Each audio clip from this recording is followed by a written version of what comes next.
ஹாட்ஸ்டாரில் இப்போ ஸ்ட்ரீம் ஆகிற கோலி soda rising web series எப்படி இருக்குன்னு இப்போ பார்த்துடலாம். 2014 வந்த கோலி சோடா எல்லாருமே பார்த்துருப்பீங்க. அதோட கண்டினியூஷன் தான் இது. இன்னைக்கு மொத்தமாக 3 எபிசோட்லாம் வந்தது.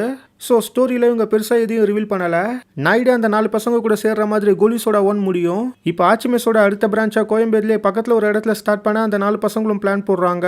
இதில் நாயுடுக்கும் அந்த 4 பசங்களுக்கும் மறுபடியும் ஒரு பகை ஸ்டார்ட் ஆகுது.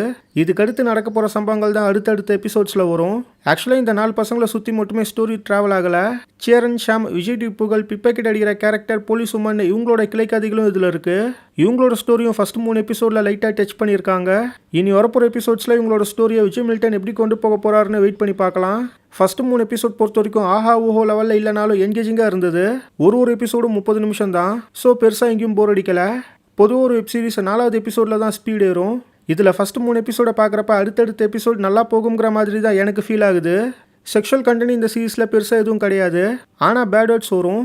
2014 வந்த கோலி சோடா யூடியூப்லேயே அவைலபிளாக இருக்குது. அந்த கோலி சோடா பார்க்காதவங்க அதை பார்த்துட்டு இதை பாருங்கள். அப்போ தான் சில கேரக்டர்ஸ் உங்களுக்கு அண்டர்ஸ்டாண்ட் ஆகும். 3 எபிசோடு மட்டும் வந்ததால் ரேட்டிங் இதுக்கு நான் கொடுக்கல. பட் ஃபர்ஸ்ட் 3 எபிசோடுமே என்கேஜிங்காக இருந்தது. நெக்ஸ்ட் வரப்போகிற எபிசோட்ஸும் இன்ட்ரெஸ்டிங்காக இருந்தால் கண்டிப்பாக இந்த கோலி சோடா ரைசிங் ஒரு சூப்பரான வெப் சீரிஸாக மாற வாய்ப்பு இருக்குது. ஸோ எப்படி இருக்க போகுதுன்னு வெயிட் பண்ணி பார்க்கலாம்.